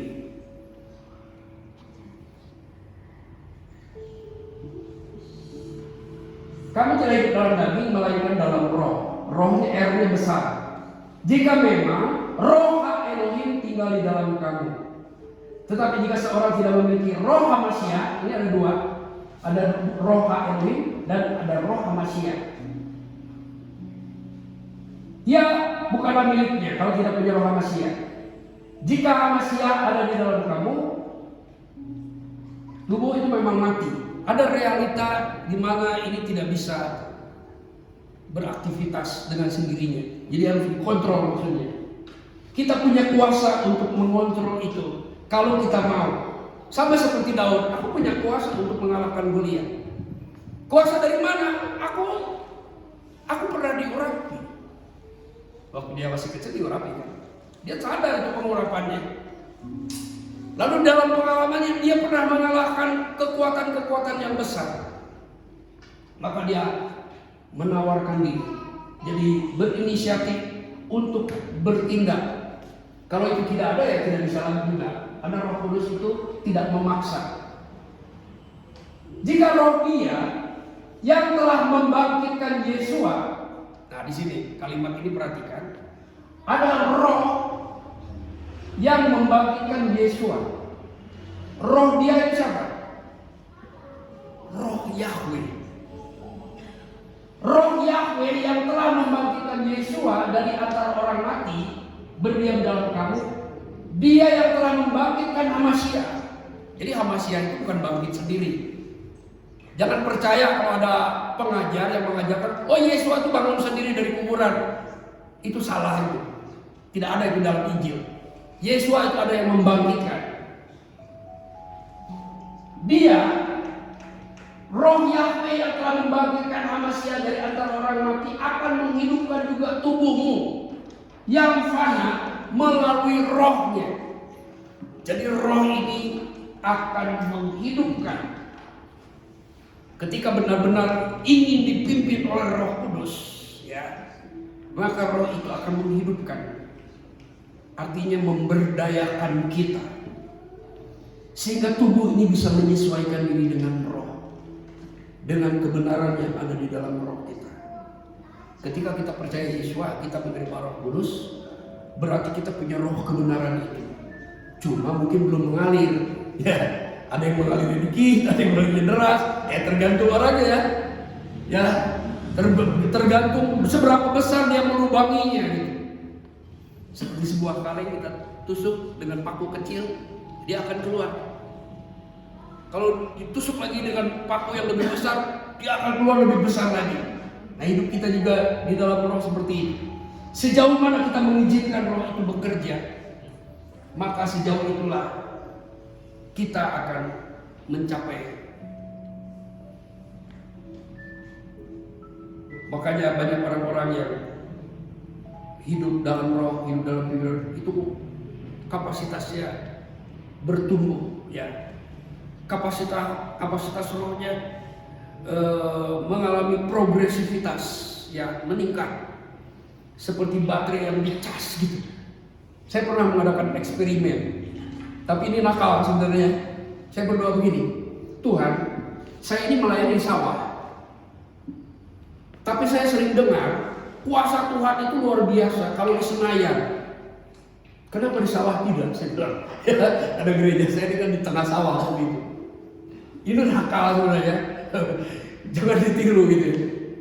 Entah kenapa beberapa hari kemudian saya mengalami peningkatan kapasitas roh. Jadi setiap saya melayani di mimbar, saya turun, itu orang-orang tuh rebah. Minggu kemudian orang-orang dalam gereja itu pengen rebah lagi kan, senang gitu ya. Kalau mengalami rebah begitu senang. Jadi selesai khotbah semua lari ke mimbar, pengen rebah. Nah, saya tidak biarkan itu terjadi. Jangan jadi rebah-rebahan, biasa aja gitu ya. Jangan merasa kalau rebah itu berarti wah mengalami hal yang luar biasa. Biasa itu hal biasa sebenarnya. Kenapa saya anggap biasa? Begini, waktu Yesus ditangkap di Taman Getsemani, tentara-tentara datang bawa pedang. Yesus tanya, siapa yang mau cari? Yesus, anihu. Ketika Yesus menyebut anihu, mereka rebah ke tanah. Apakah tentara-tentara itu bertobat? Tidak. Jadi jangan bangga kalau rebah itu, wow, itu fenomena manifestasi hadirat Tuhan. Sekali waktu saya tidak percaya. Ini jangan-jangan ini hanya tren aja gitu kan. Saya turun dari mimbar, saya berdiri begini, saya juga terlempar. Itu saya mulai tahu. Waduh, kemarin saya berdoa gitu ya. Kenapa itu terjadi hanya pada Benihin? Kenapa itu terjadi hanya di Senayan? Kenapa gereja yang di tengah sawah tidak mengalaminya? Waktu saya membaptis orang-orang yang ngambang di atas kayu, seperti kayu itu, saya terkejut ya. Ada manifestasi kuasa. Tapi Tuhan ajarkan, kuasa itu bukan untuk seperti itu. Memang itu bisa terjadi, tapi kuasa yang diberikan adalah untuk menguasai diri, menguasai kesombongan, menguasai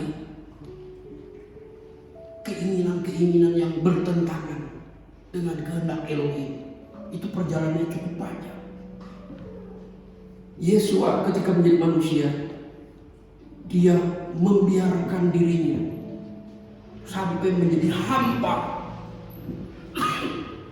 Keelohiman itu menjadi manusia benar-benar 100%. Manusia 100% itu direduksi lagi menjadi seorang hamba. Lalu direduksi lagi sampai mati. Itu dalam bahasa Yunani disebut kenosis, penghampaan diri. Wah, saya belum sampai ke situ ya. Bagaimana hal itu terjadi dalam hidup saya? Saya nggak tahu. Tapi saya percaya bahwa kuasa yang diberikan oleh hak Elohim itu adalah kuasa yang sama besarnya ketika hak Elohim membangkitkan Yesus dari antara orang mati. Artinya, kuasa kebangkitan itu ada dalam diri kita. Tergantung kita bersedia tidak dipimpin oleh Roh Elohim. Khotbah harus dipimpin oleh Roh Elohim.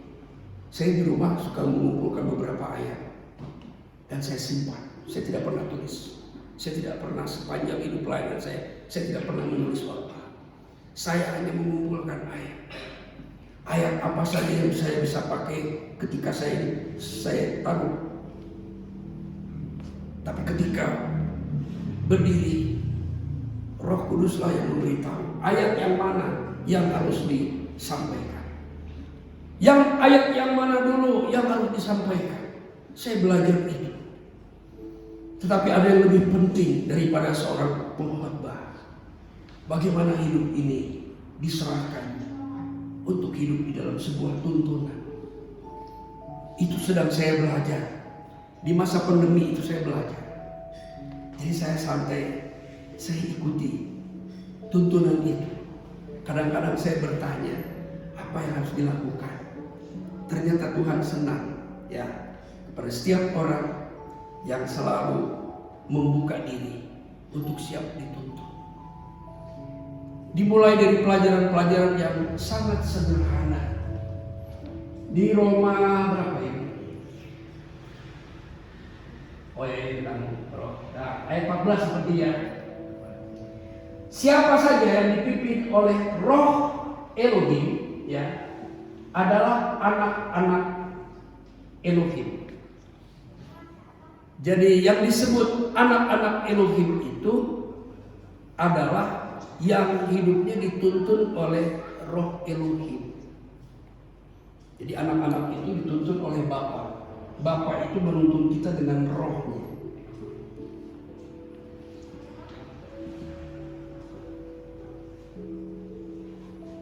Kita tidak menerima roh perbudakan, melainkan menerima roh adopsi.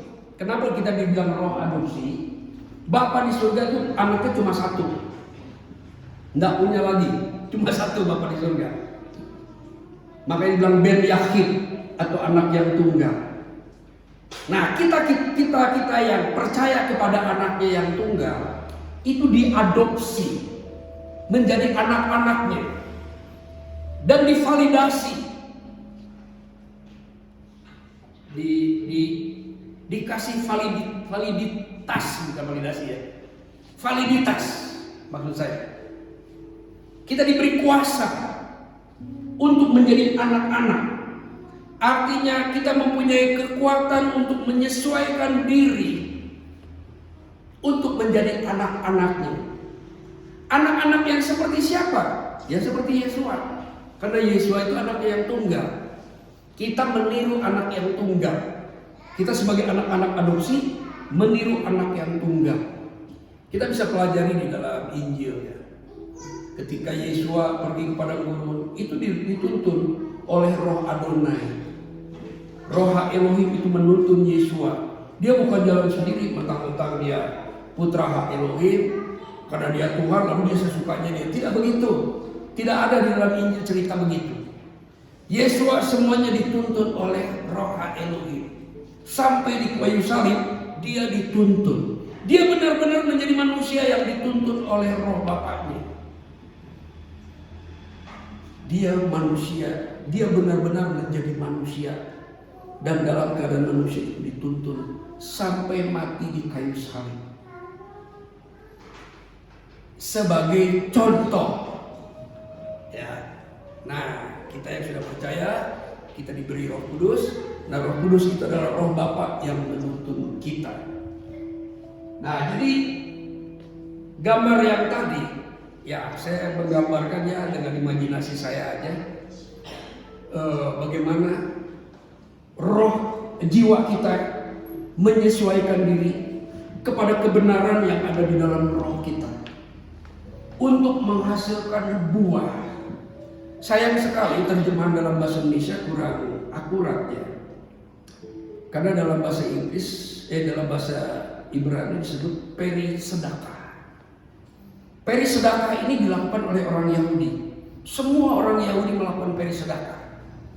Tapi tingkat kualitasnya tidak setara dengan Yesua. Itu yang jadi masalah. Jadi Torah itu dipelajari untuk menghasilkan perisedekah atau buah-buah kebenaran, buah-buah sedekah, the fruit of righteousness. Mungkin yang lebih tepat pakai bahasa Inggris ya, the fruit of righteousness. Nah, buah-buah itu ditulis di Galatia. Daging tidak butuh tuntunan, tidak perlu. Daging itu akan jalan begitu saja. Dan apa yang dihasilkan oleh daging sudah nyata katanya. Tentang perzinahan, ini seks amoral, percabulan itu ada hubungannya. Kalau perzinahan itu untuk orang yang sudah menikah. Kalau percabulan ini bisa dilakukan oleh orang yang belum menikah. Jadi hukumnya beda ya konteksnya. Kenajisan ini bisa dilakukan oleh siapa saja. Sensualitas dalam bentuk imajinasi, ya sensualitas imajinasi, kenajisan itu bisa, ya. Saya udah bilang tadi bahwa daging ini bisa ke kiri, jiwa kita bisa ke kiri, bisa ke kanan. Bisa ngikutin daging, bisa ngikutin roh gitu. Ini ada satu contoh pengalaman saya waktu saya sekolah Alkitab. Saya sekolah Alkitab di Petamburan milik GBI. Teman saya, orang yang paling rohani, dan dia ketua kelas, dan dia adalah teladan di dalam kelas itu. Sekali waktu dia ajak saya persekutuan doa di rumahnya Lim Swee King. di hotelnya Lim Swee King. Saya ke sana. di perjalanan kami menunggu bis. Sambil pegang Alkitab dia bilang begini mas saya, John, kamu kalau lihat perempuan, yang kamu lihat apa? Saya kaget ya. Yang saya anggap rohani itu dia kasih pertanyaan seperti itu gitu. Saya terkaget gitu. Loh, kok dia jadi begini ya? Seharusnya dia, waktu itu kan saya baru bertobat, saya pikir dia udah sangat rohani gitu. Kenapa dia kasih pertanyaan begitu?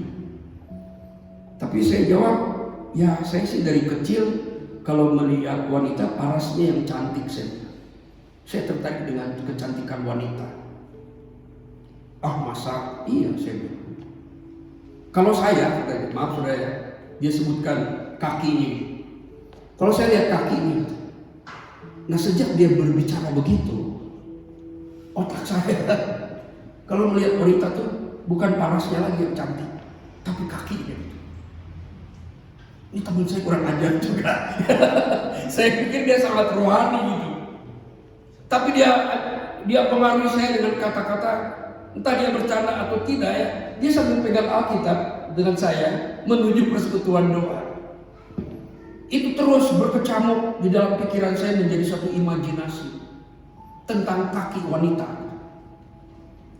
Nah di situ saya mulai belajar, oh iya ya. Bagaimanapun rohaninya, bisa saja manusia punya kecenderungan mengikuti dagingnya. Entah dia udah diurapi, entah udah dia apapun, bisa saja karena masih ada dagingnya. Jadi manusia itu harus melatih dirinya, dan latihan itu prosesnya panjang. Kadang-kadang Tuhan tindak dengan cara yang keras untuk supaya kita bisa benar-benar melepaskan diri dari itu. Lama-kelamaan berkembang, saya menjadi mata keranjang. Di kampus itu banyak orang-orang Arab, tinggi, cantik-cantik, dan putih. Saya aneh, orang Arab putih-putih gitu. Jadi setiap istirahat di sekolah Alkitab itu saya keluar sambil makan pisang goreng, ngeliatin gadis-gadis yang lewat itu. Itu gara-gara si ketua kelas yang mempengaruhi saya. Tadinya saya tidak pernah seperti itu. Dari situ saya mulai belajar bahwa imajinasi kita ini awal dari segala sesuatu yang kita perbuat. Yesus katakan dari dalam hati ada pikiran-pikiran jahat. Itulah yang menajiskan orang gitu. Bukan hanya soal kosher, tapi kosher dalam hal imajinasi, cara berpikir. Itulah yang dibantu oleh Roh Kudus. Dan prosesnya ternyata cukup panjang. Saya kadang-kadang berdoa menengking pikiran-pikiran jahat, ya. Bergumul. Betul juga Daud berkata, aku telah bergumul dalam dosa sejak di kandungan ibuku. Nah ini realita ya. Nah jadi di dalam daging ini tidak perlu tuntunan, karena memang sudah ada di dalam daging. Ada penyembahan berhala, kecenderungan untuk berhala, sihir. Kadang-kadang bahasa roh juga dipakai menyihir orang. Itu ada. Saya pernah melihat orang menggunakan bahasa roh untuk menyihir orang. Bahkan ada yang dipakai untuk menyihir orang kaya. Di Bandung ada satu tokoh yang mengatasnamakan Roh Kudus. Dia bilang, Pak, Roh Kudus bicara kepada saya supaya Bapak menyerahkan sertifikat milik Anda. Dan dia kemana-mana lakukan hal-hal seperti itu. Dan dalam waktu 2-3 bulan dia dapat 40 miliar.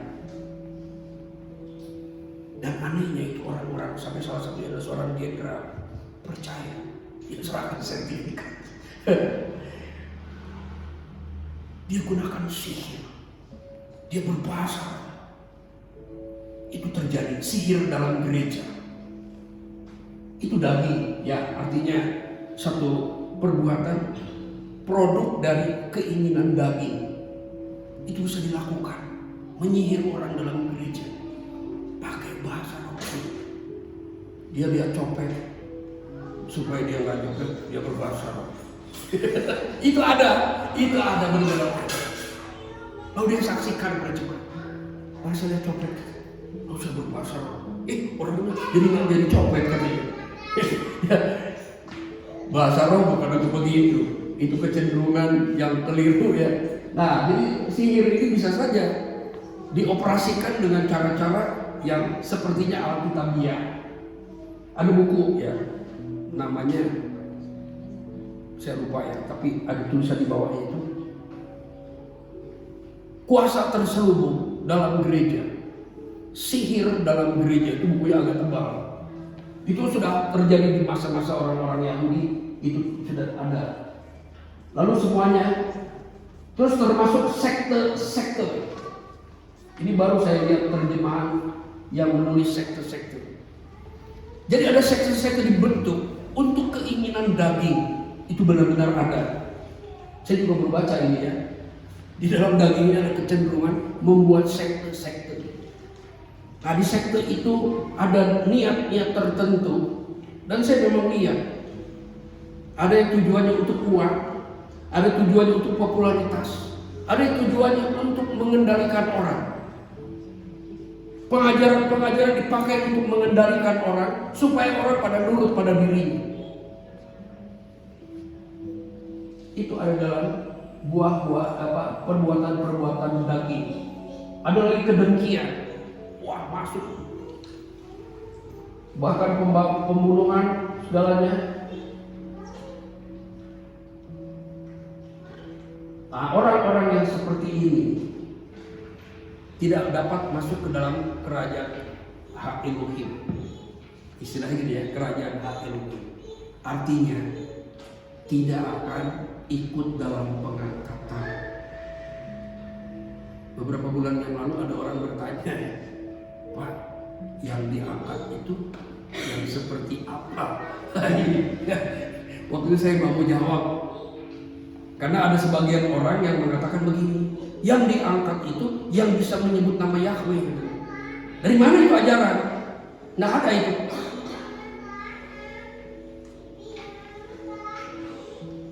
Bob Marley itu pemimpin lagu reggae, itu sangat mencintai nama Yahweh. Ada sekarang yang mengajarkan begitu. Kalau nggak bisa nyebut nama Yahweh, nanti nggak diangkat katanya. Tidak ada ayat seperti itu. Jangan percaya itu. Di sini katakan orang yang melakukan hal seperti ini, ya, tidak akan mewarisi kerajaan hak Elohim, tidak mendapat bagian di dalam kerajaan itu. Nah, selanjutnya dijelaskan oleh Paulus, buah roh. Ini bagus terjemahnya, bukan buah-buah roh, tapi buah roh, hasil dari pergumulan kita. Roh kita bekerja sama dengan roh Elohim, hasilnya adalah kasih. Nah, itu satu bukti kasih. Kita bisa membuktikan kasih. Nanti kita pelajari lagi kasih itu seperti apa, ya. Sukacita, ada sukacita, ya. Di tengah kelimpahan ada sukacita, di tengah kesusahan ada sukacita. Di tengah kegetiran hidup bersama dengan Tuhan, ada sukacita yang muncul untuk mengalahkan ketegangan-ketegangan, mengalahkan tekanan-tekanan yang menekan jiwa kita. Ada damai sejahtera, ya, tidak ada rasa permusuhan. Hanya gara-gara beda nyebut aja permusuhannya, ya, nggak ada sejahtera, nggak ada salom dengan orang. Hanya gara-gara beda nyebut nama Tuhan. Itu benar-benar terjadi yang saya sudah lihat belasan tahun. Hanya gara-gara beda menyebutnya saja. Dan tidak mau berteman lagi. Facebook diblokir, WA diblokir. Lah, kok jadi begitu? Ya, itu buah apa itu? Biasa-biasa aja ya. Karena dalam pandangan saya, kalau orang belum tahu, mungkin saja Tuhan baru memberitahu setahap itu. Karena Tuhan tidak pernah memberitahu melampaui kemampuan orang seseorang. Kadang-kadang diberitahu segitu, ya segitu aja dulu. Jadi ketika kita tahu bahwa dia tahunya segitu, ya kita terima sebagai saudara seiman, sebagai orang yang kita hormati, sebagai milik Tuhan yang sudah dibeli oleh Tuhan, kita hargai tanpa harus ada permusuhan, ya. Jadi ada damai sejahtera, ada shalom satu dengan yang lain. Lalu apalagi kesabaran, ya. Kita sering mengalami hal-hal yang membuat kita harus sabar. Kesabaran itu dalam bahasa Inggris sering ditulis long suffering. Long suffering itu, long itu panjang, suffering itu menderita gitu. Jadi kesabaran itu mengandung penderitaan.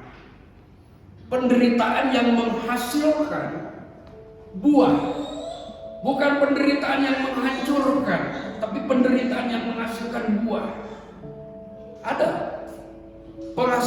penderitaan yang menghasilkan buah, penderitaan yang membuat kehendak Elohim dilakukan. Saya mengalami masa-masa penderitaan yang luar biasa dalam pelayanan. Sekali waktu saya ditinggalkan oleh seluruh jemaat dan hanya satu orang yang membela saya. Dan orang itu berdiri di depan semua orang. Saya diam aja. Saya harus bisa terima apapun penilaian orang terhadap diri saya. Kita tidak bisa menyalibkan diri kita seluruhnya, tidak mungkin. Yesua juga tidak bisa menyalibkan dirinya seluruhnya. Yesua pun tidak bisa. Misalkan Yesua bisa paku dirinya, dia paku kaki. Lalu tangan kirinya dia paku. Lalu yang paku tangan kanan ini siapa? Kalau bukan orang lain. Hidup kita juga kadang-kadang disalibkan oleh orang lain. Saya selalu terima. Kalau memang saya layak diperlakukan seperti itu, saya harus menerima. Dan saya telan. Sampai kepahitan yang saya telan itu berubah menjadi sesuatu yang mendatangkan damai sejahtera. Itu bisa. Dan itu sudah saya lakukan. Sampai ada satu jemaat yang bicara begini. Orang ini kata, semua bisa dia tahan kata. Cuma satu yang dia tidak bisa tahan. Rambutnya putih. Ya teman saya ngomong begitu. Emang kenapa? Wah katanya, aku kan lihat kamu, perjalanan kamu seperti apa katanya. Sampai aku geleng-geleng kepala. Dan semua orang sekampung ini menonton kamu dan menjadi perbincangan. Dan kesimpulannya adalah kamu begitu tahan katanya. Saya nggak tahu juga ya, kenapa mereka menyebut begitu. Kalau saya sih, semua saya terima apapun keadaannya. Saya melatih diri.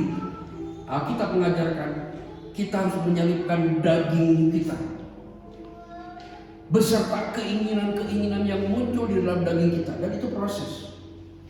Ada bagian-bagian yang bisa kita kontrol, tapi ada bagian yang tidak bisa kontrol, dan yang mengontrolnya adalah orang lain. Bisa istri, bisa suami, bisa anak, bisa mantu. Sampai benar-benar dapat menguasai seluruhnya, kata Paulus. Aku bersekutu dengan penderitaannya sampai aku bisa menguasai seluruhnya.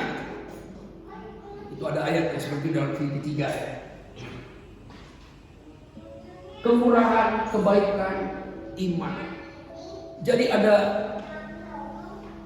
hasil dari pergumulan kita bersama Roh Elohim itu.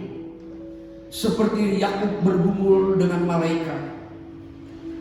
Berkati aku. Buat aku menjadi seperti yang kau katakan. Dia bergumul semalaman sampai dikatakan menang. Ya, jadi hidup dipimpin Roh Kudus itu tidak ada batas yang bisa kita tentukan. Bisa kita ke kiri, bisa ke kanan, tapi kita harus percaya bahwa roh itu akan selalu menuntun. Nah, sejauh mana kita menyerahkan diri untuk dituntun? Kita nyanyikan satu pujian. Kudus, kudus Tuhan. Kudus, kudus Tuhan. Kudus namamu. Ku beri syukur dalam simfoni indah. Ajaib, ajaib Tuhan, ajaib namamu,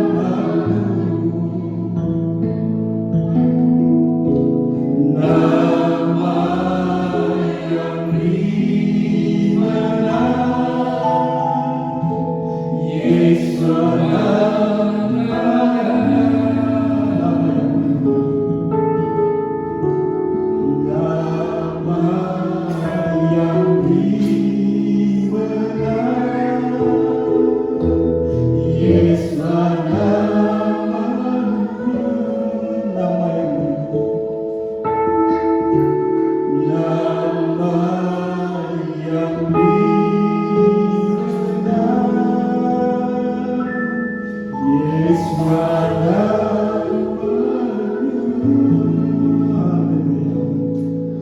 Terima kasih untuk Pak John atas pemberitaan firman-Nya. Bapak kami bersyukur atas semua firman yang telah disampaikan oleh Pak John Tuhan. Biar firman ini menjadi Tuhan di mana kami belajar mengandalkan Roh Kudus dengan kerendahan hati kami semua ya Bapak, dengan penguasaan diri kami Tuhan. Kami boleh belajar peka mendengar suara-Mu sehingga sesuai kehendak-Mu dan sesuai rencana-Mu boleh menjadi setiap kehidupan bagi kami Bapa.